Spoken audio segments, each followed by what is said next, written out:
Dire ce qui a été fait à Kinshasa, à Lubumbashi. Vous revenez il n'y a pas longtemps d'Uvira, où vous aviez lancé là aussi un grand projet. Qu'est-ce que vous pouvez dire aux Congolais qui vous suivent partout dans la République démocratique du Congo ce soir? Vous avez la parole, Monsieur le ministre d'État. Bien. Merci, Monsieur le ministre. Je voudrais commencer d'abord par vous saluer tous, chers chevaliers de la plume.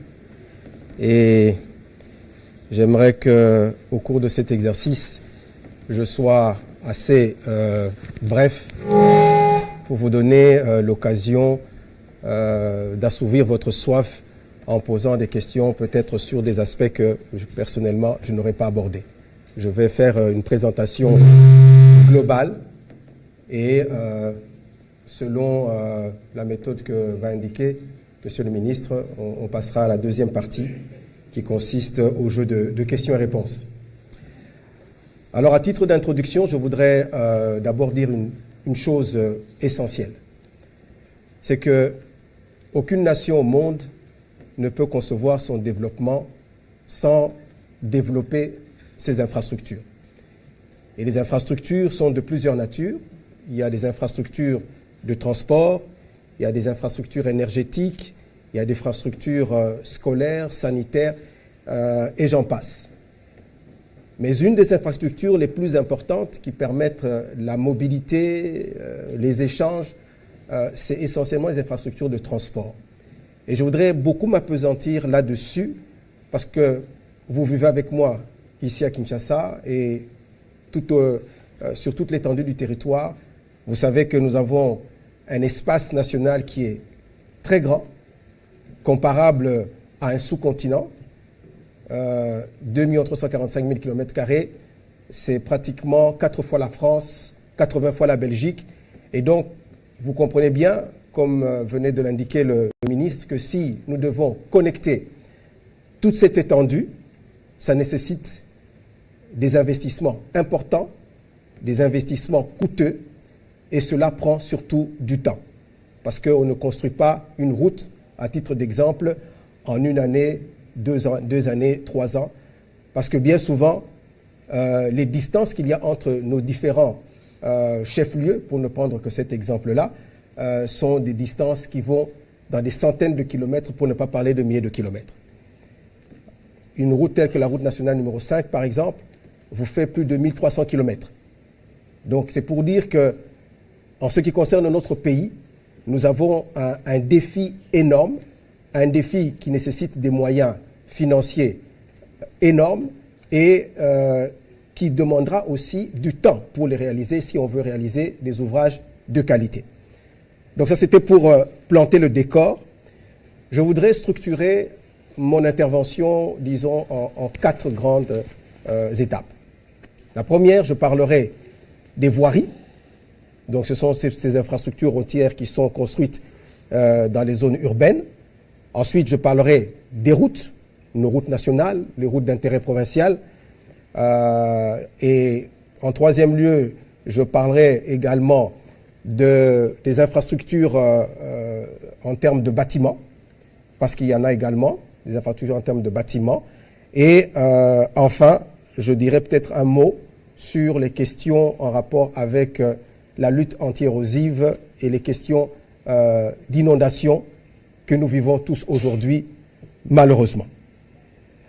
Alors, s'agissant des voiries, les voiries, comme vous le savez, nous avons reçu la mission de pouvoir garder en état nos voiries, mais aussi d'en construire des nouvelles.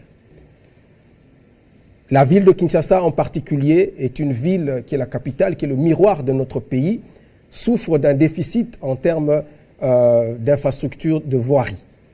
Et nous avons reçu la mission express de la part du président de la République de faire tout ce qui est possible pour lutter contre le phénomène des embouteillages.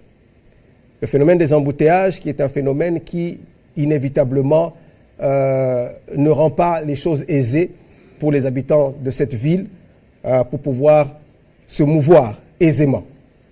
Et donc, il est question pour nous de pouvoir réhabiliter, moderniser et entretenir les voiries existantes afin que nous puissions atteindre cet objectif de fluidité de la circulation.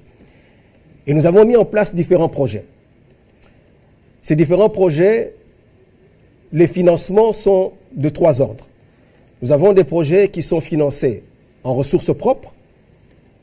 Cela veut dire que ce sont des fonds qui viennent soit du Trésor public, soit du Fonds national d'entretien routier, soit du programme sino-congolais, parce que tout ça constitue ce qu'on appelle les ressources propres, parce que ce sont nos moyens propres qui sont utilisés.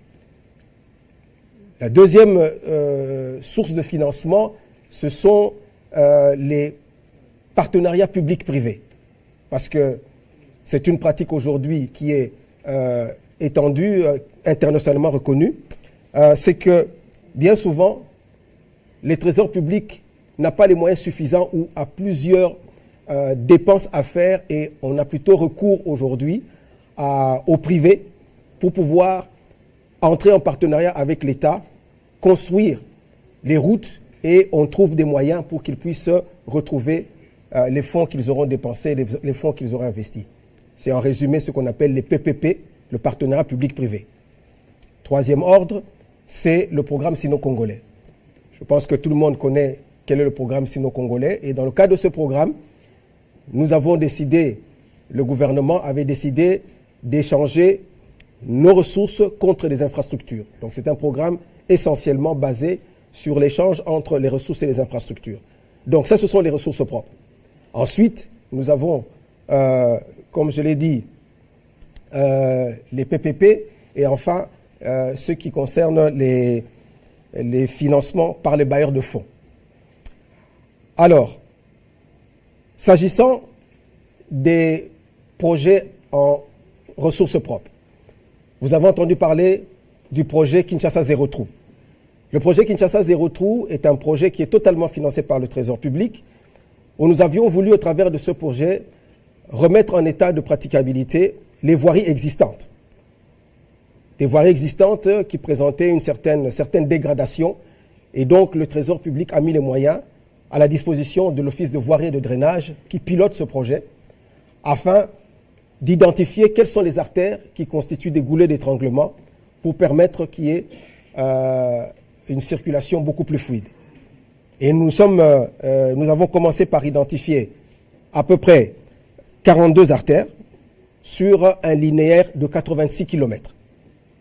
Il y a différentes artères que peut-être à titre d'illustration nous pourrons citer. Vous aurez les tableaux. Nous avions subdivisé ce projet Kinshasa Zéro Trou, les 42 artères, en 2 lots. Le lot 1, qui est aujourd'hui totalement achevé. Il s'agit par exemple des avenues telles que l'entrée Njili, les avenues OUA 1 et OUA 2, les avenues Bassoko, les avenues Victoire, Haute Tension, Boucle Kimbetele. Tout un certain nombre d'artères, il y en a exactement 26, qui sont totalement achevées par rapport à cet objectif. Je précise, comme je l'ai dit, c'était des avenues qui présentaient des dégradations qu'on a remis en état.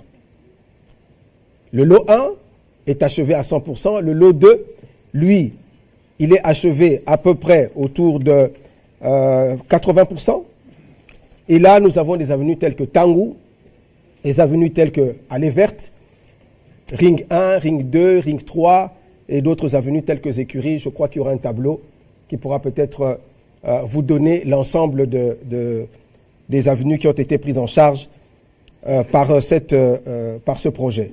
Donc, Kinshasa Zéro Trou, aujourd'hui, de manière générale, nous pouvons dire que nous avons atteint notre objectif à peu près à 84%.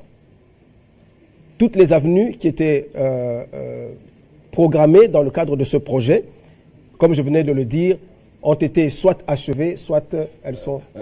Monsieur le ministre, je n'anticipe pas sur les questions de journalistes, mais il y a... nous vivons à Kinshasa, les gens sont toujours un peu dubitatifs lorsque vous parlez de 94%, peut-être parce qu'ils les perçoivent... 84%.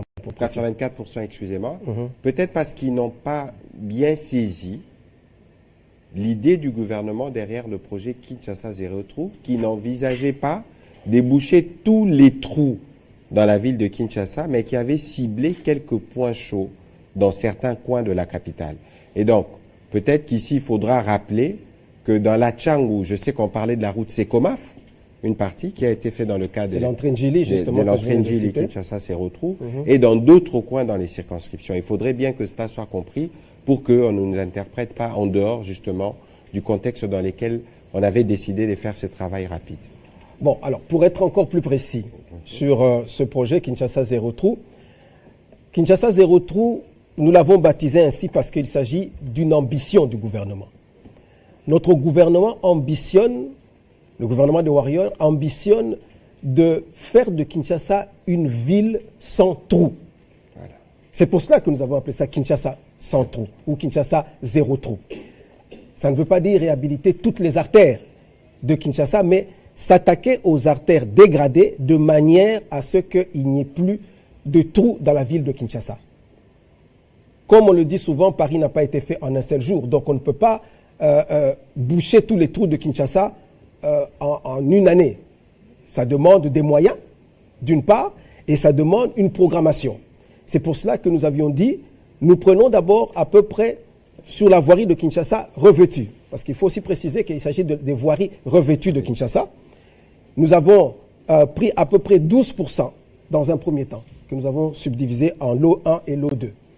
Et sur ces 12%, qui faisaient à peu près un linéaire de 86 km, comme je venais de le préciser, nous nous sommes attaqués à ces artères, 42 artères. Je ne vais pas les citer tous parce que nous n'avons pas assez de temps, cela est tout à fait compréhensible, mais c'est ça le concept. Réhabiliter les artères dégradées de Kinshasa en différentes phases. La phase 1, avec 42 artères, et puis il y aura d'autres phases qui vont suivre. Bien sûr, tout cela demande des moyens financiers conséquents pour pouvoir avoir un rythme soutenu. J'espère que c'est assez clair. Évidemment. Bien. Alors, je parlais donc des projets en termes de ressources propres. Il y a un autre projet que nous avons appelé Point Chaud, qui est un projet qui est de la même nature pratiquement que le projet Kinshasa Zéro Trou, mais sauf que cela, au lieu When we're challenged to get out of our comfort zone by a new location, a new space, a new energy, it can help us recognize that it's possible, that this other world exists. Alors, nous visons également la suppression des points chauds, comme je le dis, et là, nous avons réhabilité des avenues comme Assosa, nous avons réhabilité des avenues comme Ma Campagne, nous avons réhabilité des avenues comme Okapi, et il y a toute une liste d'avenues qui sont donc des projets alignés ou des artères alignées dans le cadre de ce projet et qui sont aujourd'hui en cours de réalisation. Un projet particulier sur lequel je voudrais m'appesantir un peu, c'est le projet de désenclavement du camp Luka. Le projet de désenclavement du camp Luka, ceux qui connaissent le quartier camp Luka savent que c'est un quartier quasiment oublié de la ville de Kinshasa, mais un quartier qui était plus ou moins situé à l'intersection des communes de Ngaliema, de Kitambo et de Selembao. Et donc, le chef de l'État, le président de la République, a voulu redonner ou moderniser ou redonner un peu d'espoir à cette population en nous instruisant de pouvoir réhabiliter les artères qui traversent ce quartier de Kinshasa. L'objectif étant de connecter la commune de Ngaliema, la commune de Kitambo et la commune de Selembao. Pour cela, nous avons dû moderniser plusieurs avenues. L'avenue Cimetière, l'avenue Louis, l'avenue Landou, et également construire 3 ponts, dont le principal est le pont Lubudi, qui est un pont de 100 mètres. Je ne sais pas si les illustrations l'ont montré, mais c'était un ouvrage très important qui, effectivement, est aujourd'hui posé entre les communes de Selembao et les communes de Kintambo, Ngalima plutôt. Alors, l'important à dire ici, c'est quoi? C'est qu'aujourd'hui, les gens n'ont plus à faire le détour en passant par Bandal, en contournant pour ressortir sur Selembao, simplement pour passer à 100 mètres de l'autre côté. Parce qu'il n'y avait pas de passage. Tout à fait. Mais en réhabilitant, en construisant d'ailleurs, parce qu'il ne s'agit pas d'une réhabilitation, mais d'une construction, on a pu effectivement permettre aux populations de ce coin de pouvoir aller et venir. Et bientôt, une fois que ce pont sera inauguré, nous espérons avec la présence de son Excellence Monsieur le Président de la République, les véhicules également pourront passer. Vous pouvez le voir, il y a des passages piétons, mais il y a également, un passage pour les véhicules. Donc il s'agit là, ici à Kinshasa, d'un projet phare pour nous, qui est quasiment en cours d'achèvement. Et nous l'avons effectivement réalisé en plusieurs phases. Ça, c'était la phase 1. Mais la phase 2 permet également de connecter le quartier Kanluka au quartier Bandal, en réhabilitant l'avenue Kianvu pour ressortir vers un marché qu'on appelle Wenze Abaluba. Je crois que les habitants, oui. Bien sûr. Bien sûr. Le ministre qui est à côté de moi doit bien connaître le coin, parce que c'est là qu'il réside. Et donc, voilà là encore un projet qui est achevé, un projet que je considère comme un projet phare. Mais nous avons également d'autres projets qui sont en cours d'achèvement, tels que le projet de l'avenue Kulumba. L'avenue Kulumba, vous savez que nous n'avons pour l'instant dans la ville de Kinshasa qu'une seule façon de pouvoir atteindre notre grand aéroport international de Njili en partant du reste de la ville. Et donc, il faut absolument trouver une solution par rapport à cette problématique. Et c'est comme ça que l'avenue Kulumba a été retenue comme une avenue à moderniser.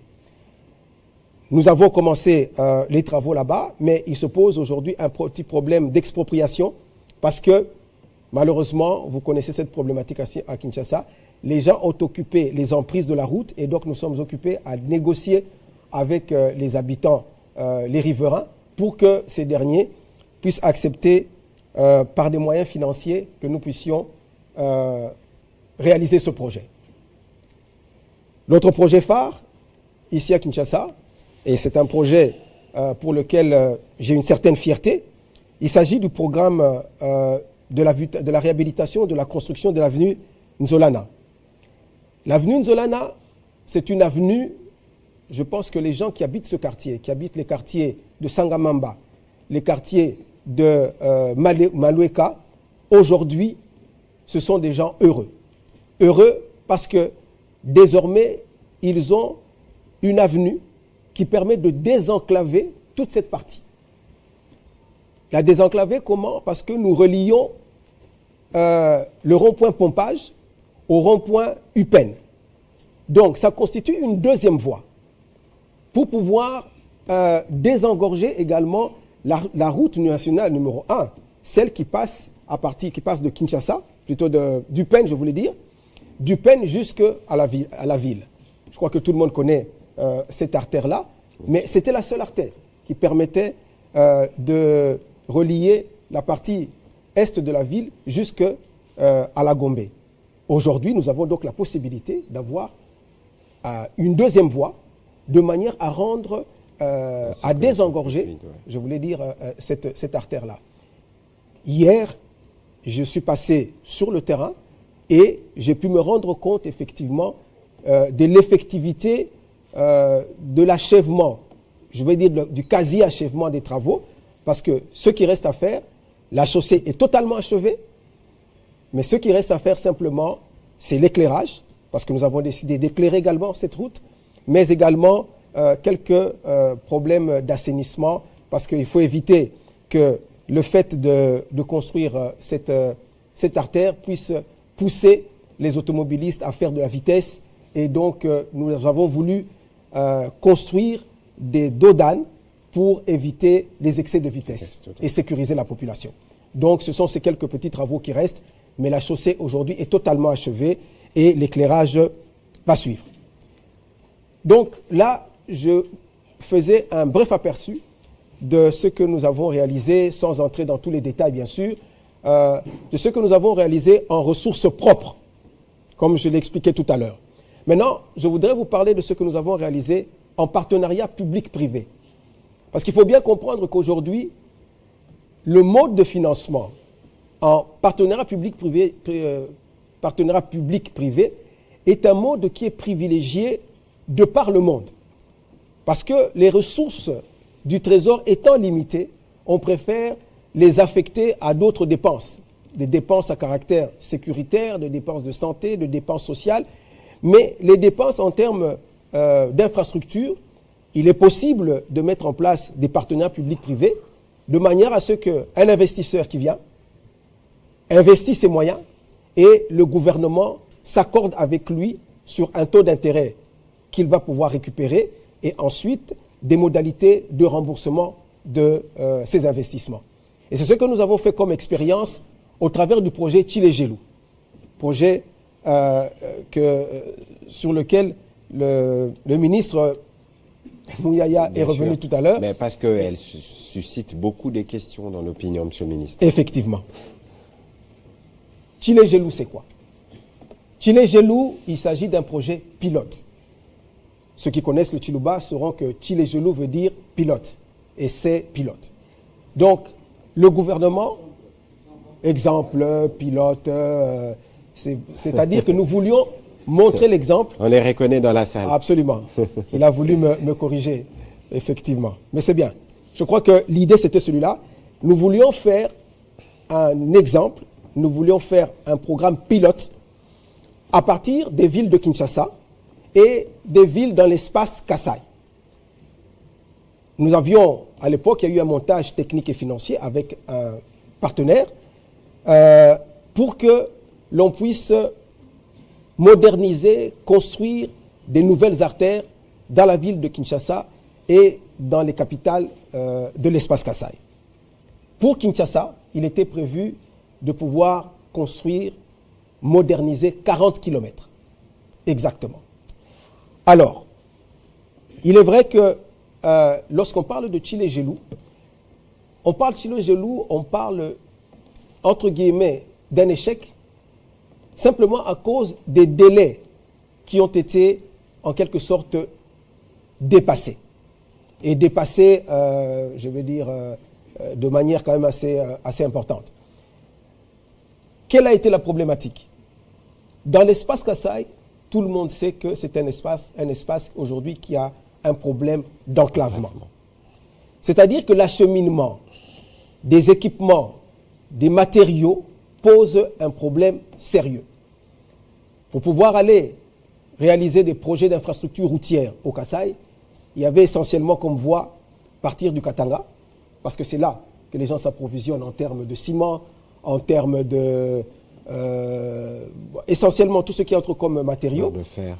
Et il fallait donc parcourir pratiquement 700-800 km qui séparent les provinces du Lualaba jusque Lubumbashi, je veux dire de Lubumbashi et puis de Kolwezi, jusque dans les capitales Mbujimaï, Kananga.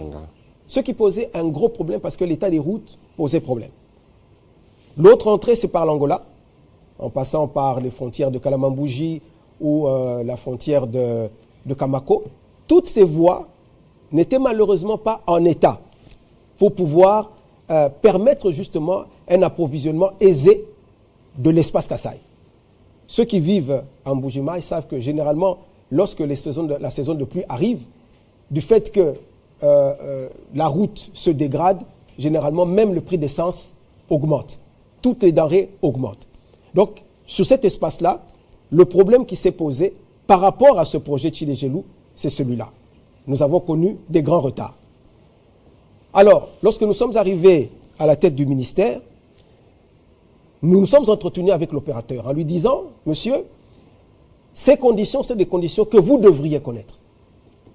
Vous devriez les connaître et donc vous devriez créer une chaîne logistique qui permette de contrecarrer ce problème. Absolument. Donc, vous n'êtes pas venu sur un terrain que vous ne connaissiez pas parce que vous avez accepté ce contrat. Donc, vous deviez songer aux solutions. Et donc, nous lui avons accordé un certain temps pour qu'il puisse trouver des solutions. Mais malheureusement, pour les habitants du Kasaï, des solutions n'ont pas été trouvées. C'est pourquoi nous avons décidé de retirer le contrat en question à cet entrepreneur qui était déployé dans le Kasaï.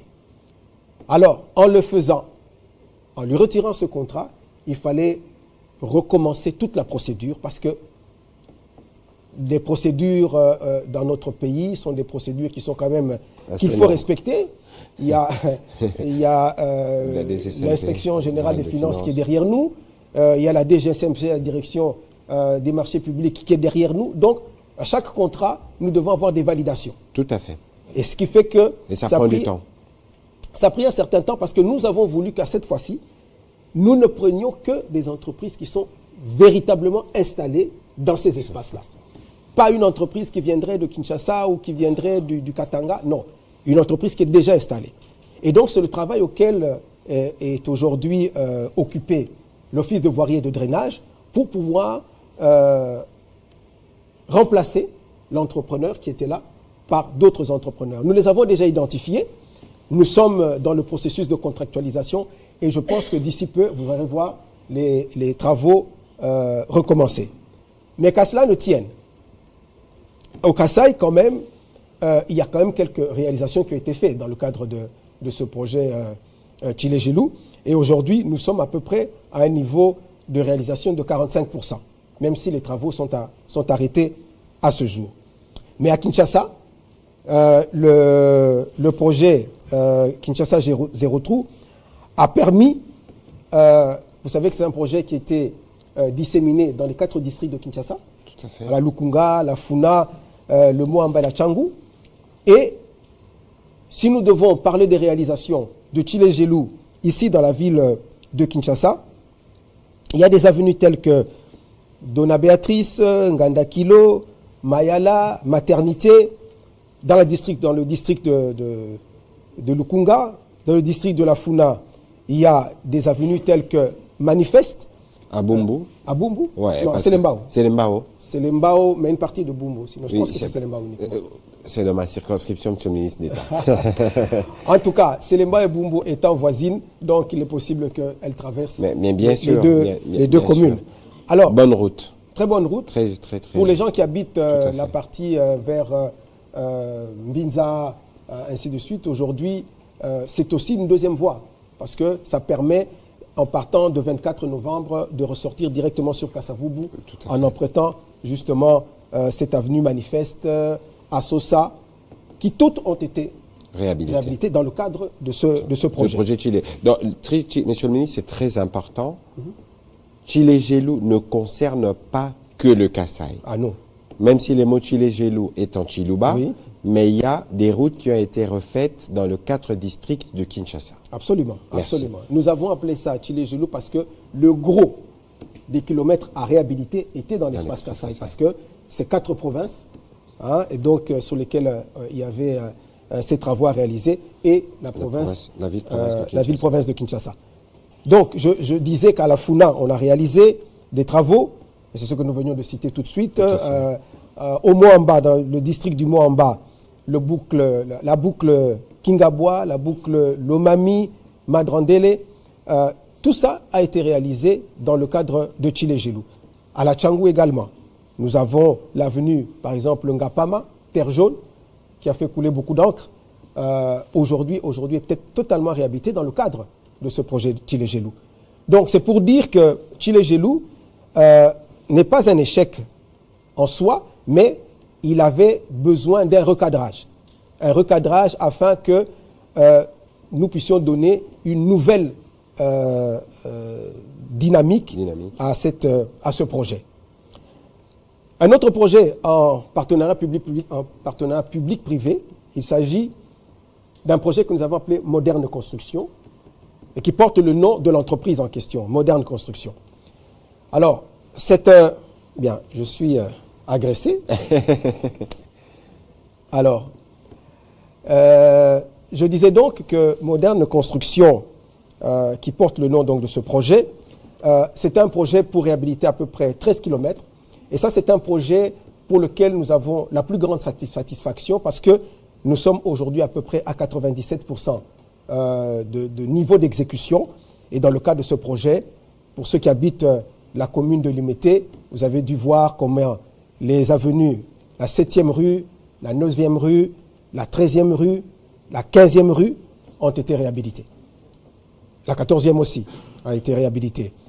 Donc, la rocade également a été refaite et nous avons aussi des avenues telles que Escorte, mais beaucoup plus du côté de l'Ozone par là, Angaliema. Et donc, celui-là, c'est un projet qui s'est très bien passé, un partenariat public-privé exemplaire où nous avons obtenu satisfaction.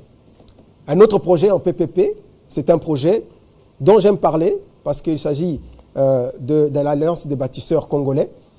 Parce que l'idée du chef de l'État était de dire, nous voulons créer, vous l'avez sûrement déjà entendu, nous voulons aussi créer des millionnaires congolais. Donc nous devons avoir également parmi nos entrepreneurs, parmi les contrats que nous passons, des contrats avec des jeunes entrepreneurs congolais à qui on accordera des grands marchés publics et qui leur donneront une assise financière demain pour pouvoir, qui sait, demain compétir pour les grands projets d'infrastructures routières tels que les routes nationales. Donc il fallait commencer petit et leur donner un marché et de manière à ce que l'État puisse les financer. C'est ce que nous avons fait, mais en partenariat public-privé. Ils ont cherché une banque et nous les avons soutenus. Bien sûr, il y a eu quelques problèmes administratifs parce qu'il s'agit d'une alliance. Tout à fait. Donc ça veut dire que ce sont différentes entreprises qui se mettent ensemble pour pouvoir réaliser ce projet. Tout à fait. Il y a eu quelques soucis d'organisation entre eux, mais qu'à cela ne tienne, il y a quand même des réalisations. L'avenue Kwamout, par exemple, à Kitambo, ceux qui ont l'habitude de l'emprunter, c'est une artère que moi, personnellement, j'emprunte tous les jours quand je vais au service et qui nous aide énormément. L'avenue Masikita, pour ceux qui habitent Upen, des avenues La Boucle Bangui, la chaussée de Kimwenza. Hein, ça a fait couler beaucoup d'encre parce que je me rappelle qu'il y avait un grand bassin d'eau où des enfants plongeaient à l'intérieur pour montrer l'état des artères de Kinshasa. Mais là, nous l'avons réhabilité aujourd'hui. Il est en parfait état de praticabilité. Et donc, voilà ce que je pourrais dire pour les PPP. Mais nous avons également l'autre, disons, mode de financement que j'avais annoncé, c'est avec les PTF, donc les partenaires techniques et financiers, c'est-à-dire Banque mondiale, Banque africaine de développement. Et dans le cadre de Vari, nous avons un partenaire en particulier qui s'appelle la BADEA, la Banque africaine, la Banque arabe, je voulais dire. C'est une banque arabe qui finance également certains projets. C'est ainsi que ceux qui sont, par exemple, dans la commune de Lemba, ou vers Cité Salongo, l'avenue Biangala, c'est une avenue qui a été réhabilitée, ou qui a été construite d'ailleurs, dans le cadre de ce projet-là. Nous avons le projet de l'avenue Bianda, qui est en cours de construction. Bianda qui connecte Bypass à Kindele. Aujourd'hui, nous avons réalisé 9,2 km qui sont déjà bitumés. Et il reste un petit tronçon de 1 km et quelques pour pouvoir se connecter à la route de Kindele. La route de Kindele, d'ailleurs, je crois que tout le monde avait assisté lorsque le chef de l'État était allé inaugurer cette route. Je pense que les habitants de Kindele aujourd'hui sont des gens qui, je ne veux pas parler d'élections ici, mais en tout cas, qui ont été très heureux de voir... Monsieur le ministre, on va continuer. Mais l'impression, c'est peut-être que beaucoup d'attention sur Kinshasa. Est-ce que c'est possible de nous dire, par exemple, parce que vous veniez d'Ouvira, qu'est-ce qui est fait de ce côté-là? Nous attendions parler à un certain moment de la route Beni-Kamango. Je crois qu'il devait y avoir une route qui devait partir de Beni vers Kisangani. Oui. Est-ce que vous pouvez aussi nous donner un aperçu sur les grands projets qui ont été développés à l'intérieur du pays? C'est pour ça qu'il me faut toujours 2 heures au moins pour pouvoir... en tout cas, pour ça, vous avez 5 à 6 minutes. Et puis, les questions, j'espère, reviendront sur... parce que là, je n'étais que dans le volet voirie. Ok. Je n'étais que dans le volet voirie. Allez-y alors. Vous m'envoyez dans le volet route. On vous accorde 10. Alors, comme ça, on essaie de faire... Dans le volet route, oui. et effectivement, vous faites bien d'évoquer ces grandes routes, ces grands projets que nous avons lancés. Vous avez parlé de la route Kassindi-Beni-Butembo, qui était un projet que nous avons fait en partenariat avec nos amis ougandais. Et nous devions cofinancer ce projet. Aujourd'hui, cette route est en cours de réhabilitation. Tout à fait. Dans le secteur, nous avons également, en termes de projet, aujourd'hui, la route qui va quitter Beni à Kisangani, qui est déjà financée en fonds propres par le gouvernement. Une première avance a été donnée à l'entreprise. Et si tout va bien, normalement, le 19 de ce mois, si je ne suis pas trop pris, le 19 de ce mois. Ce sera les débuts de la campagne, Monsieur le ministre d'État. Voilà, mais les affaires de l'État continuent. Tout à fait, donc, effectivement. Le 19 novembre, nous devons lancer, à partir du 19 novembre, pour être plus précis, nous allons lancer les travaux d'asphaltage.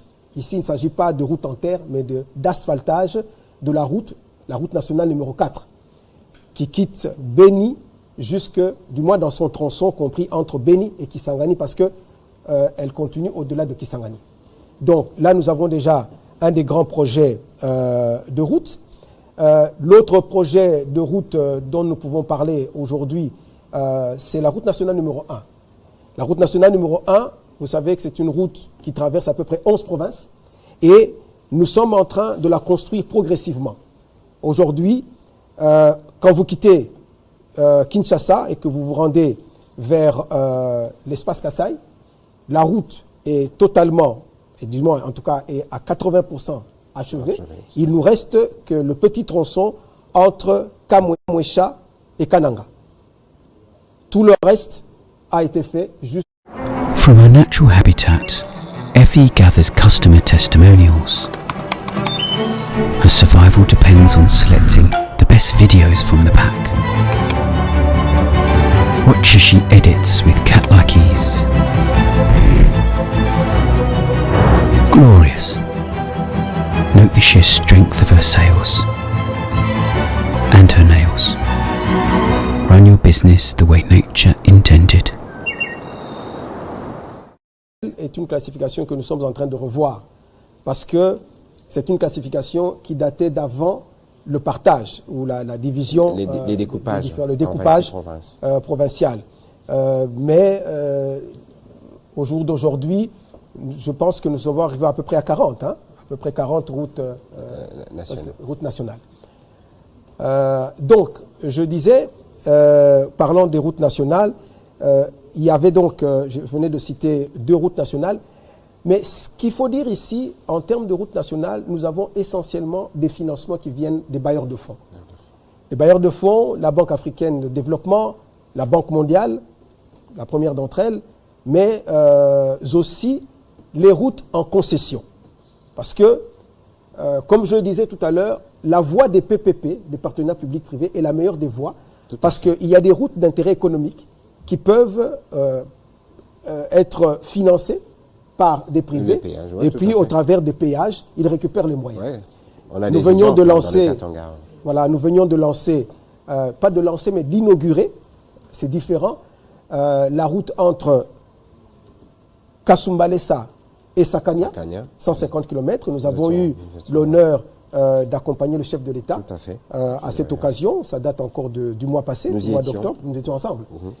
Et là, cette route, 150 km, a été financée dans le cadre de PPP avec 2 ports secs importants.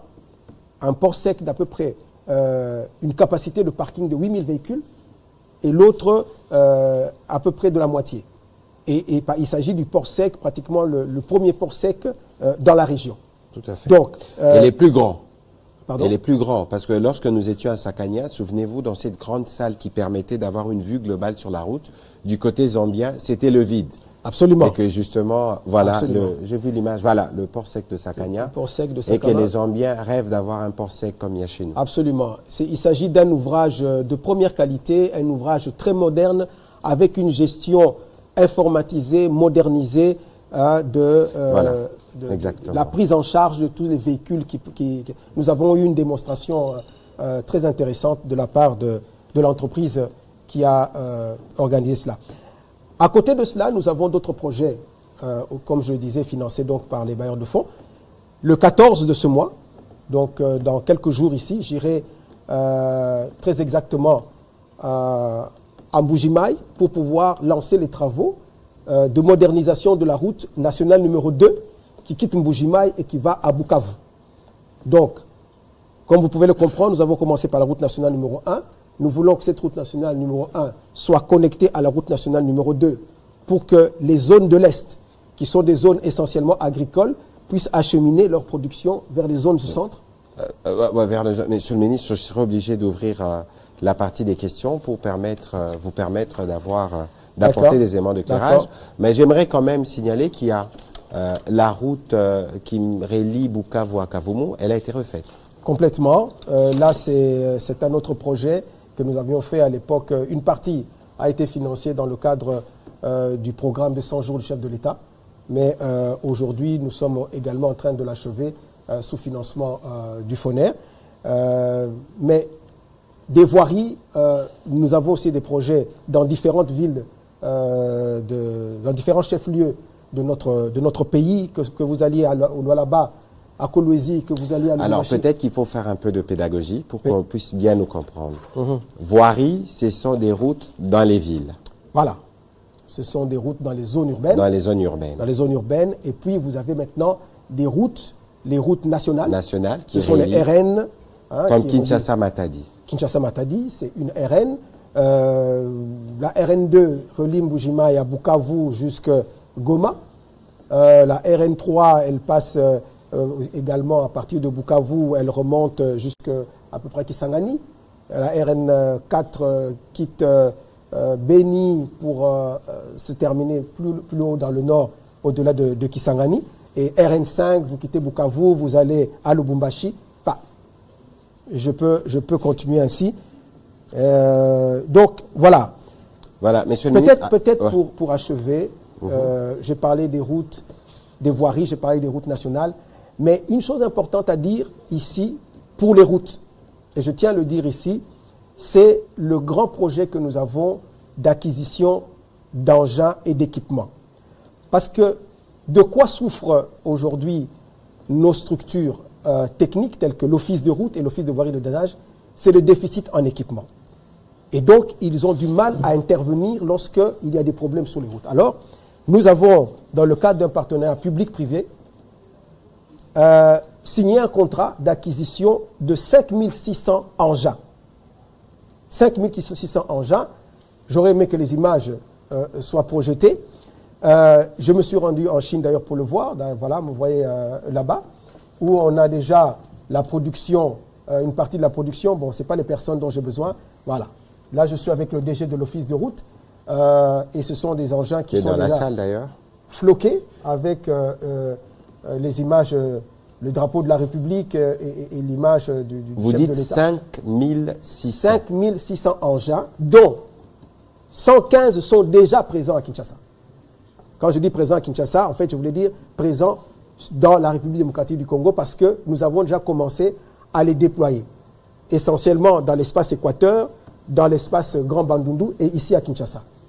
200 sont en cours de route, en cours d'acheminement, et le reste est en cours de production.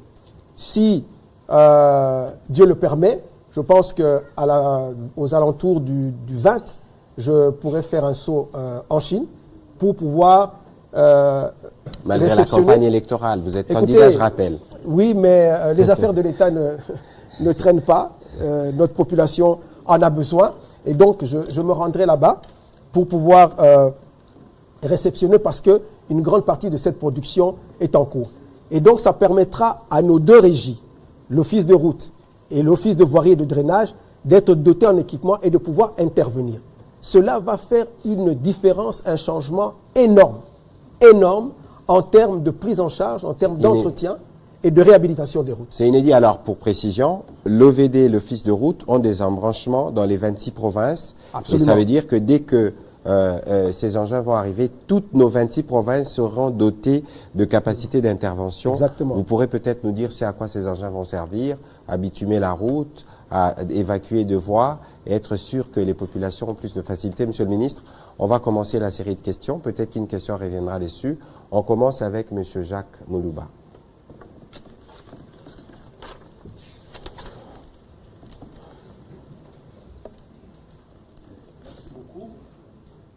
Monsieur le ministre d'État.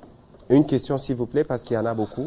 qui ont demandé la parole et nous avons la contrainte du temps. Allez-y, Jacques. Merci beaucoup, Monsieur le ministre, mais il y a quand même beaucoup de questions. Oui, mais les autres peuvent les poser. Je vais me résumer. Monsieur le ministre, Jacques Moulouba. parlant de Kinshasa zéro trou, je suis presque estomaqué en tant que Quinois. Vous avez dit 42 artères sur 86 km, 26 achevées, un taux de réalisation de 84%. À Kinshasa, je ne sais pas si monsieur le ministre se promène à Kinshasa et il y a effectivement, il y a zéro trou, il se promène calmement, il roule normalement. Ici à Kinshasa, dans la capitale, je suis quelque peu dubitatif, monsieur le ministre. Et si tel est le cas, vous n'avez pas parlé du projet Kinespoir que vous venez de lancer dernièrement. Kinespoir, c'est pour compenser les déficits constatés dans Kinshasa zéro trou. Voilà pourquoi, tout en tâtonnant, on emprunte encore un autre projet pour venir faire mieux. Quelle est la situation? Ou quelle est la corrélation entre Kinshasa zéro trou plutôt et Kinshasa Espoir? Une dernière question, monsieur le ministre, si vous le permettez. Je vais être vraiment très bref. Chile-Gelou, monsieur le ministre. 40% de réalisation. Il y a eu un problème de recadrage. Vous l'avez dit ici. Alors je voudrais très simplement que vous puissiez nous donner les réalisations. Par exemple, à Mbujimaï, dans la ville, c'est telle route, telle artère qui a été réhabilitée, de telle partie à telle partie. À Kananga également, à Chikapa. Comme ça, les exemples vont parler d'eux-mêmes et vont s'imposer. Sinon, ça devient une simple déclaration. Merci. Merci. Monsieur le ministre, allez-y directement. Bien. Estomaqué. Le journaliste, monsieur Jacques Moulouba, estomaqué. Bien. Nous vivons tous ici à la ville de Kinshasa, n'est-ce pas? Et donc, je ne peux pas vous dire des choses que je ne peux pas prouver, n'est-ce pas? Je vous ai expliqué que Kinshasa zéro trou est un concept où nous voulons, en fait, nous avons voulu nous attaquer au problème de dégradation de certaines artères de la ville de Kinshasa. Et nous avons défini ces artères. Nous avons dit, nous allons travailler sur un linéaire de 86 km. Et nous avons identifié pour cela 42 artères. N'est-ce pas? C'est ce que j'ai dit, je pense. Alors, si vous voulez, je peux vous les lire. Je peux vous les citer. Et vous allez me dire si, effectivement, ces artères ne sont pas réhabilitées. On peut faire mieux, monsieur le ministre. Demain, comme il est de la RTGA, nous lui assignons la tâche, c'est aussi ça le travail de journaliste, sur base de la liste que vous allez nous confier, lui donner pour qu'il fasse le reportage. Mais je pense que... Monsieur Jacques Moulouba, on peut le faire. Non, mais estomaqué, c'est parce que... Non. Qu'est-ce qu'il a dit? Il demande qu'on lui donne les moyens nécessaires. Nous vous les donnerons.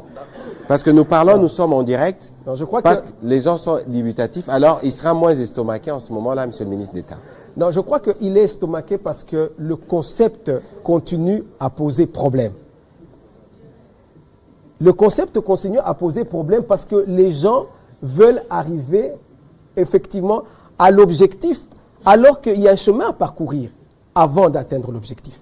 J'ai dit que Kinshasa zéro trou est une ambition.